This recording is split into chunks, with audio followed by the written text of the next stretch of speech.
All right, go ahead, because I want to say this. I'm on. You on? With the celery,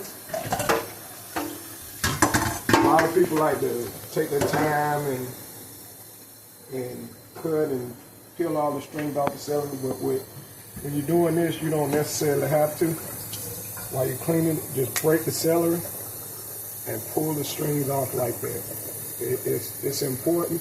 Anything you see hanging, so it won't be so stringy, and throw it in like that. So we're gonna clean it, pull the string. That way you won't have to take a potato peeler or anything like that and clean it. Just break it, and whatever the strings are, just pull it.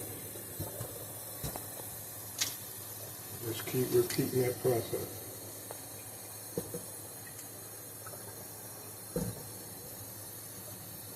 I guess with this recipe, using celery plays a big factor in the taste of the dressing. So, you know, celery and onion cooks down, so it doesn't matter. You can put as much as you want. There's no certain amount. It's whatever to your taste.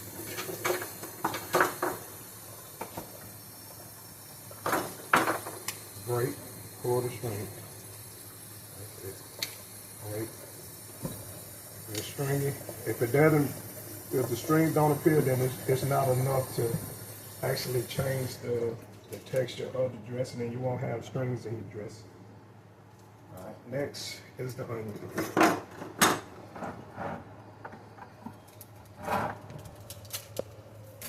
You cut an onion, I found you cut 1/2 and leave the stem on the bottom.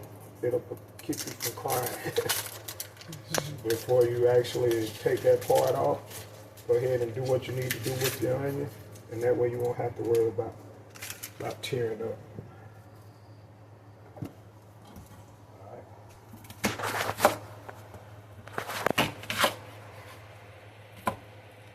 Get as much out of your onion as you can. It ain't no certain way you gotta dice it or cut it. Remember, this is a traditional way, so I guess back then it wasn't a lot of measuring and imperfection going on. The main thing was to wash everything.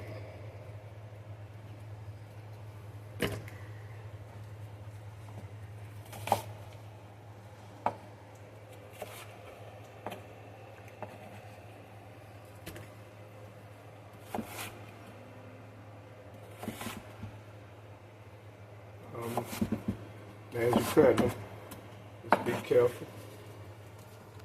Onions, as you know, when you cook onions do cook down almost to the point where they'll disappear if you cook them. The longer you cook them, the more they'll disappear into a soup form. Okay. Now we're gonna do the celery. Oh, you're gonna cut it up too? Yeah, I'm gonna dice the celery up a little bit, well, chop it up. So, like I said, celery and onion is more or less a water-based type veggie, so they will dissolve the longer you cook them. So they will blend in with, you know, yeah, with the actual chicken broth.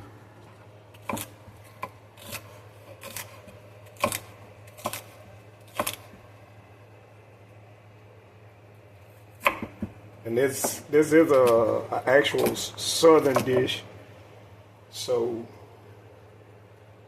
you know we take pride in making this, and it's been in the family for over as long as I can remember. So I know it's over 50 years. Like I said, it doesn't have to be perfect. You want it to be a little big, or whatever size you choose. It is going to cook down, and you want a little chunk of celery here and there.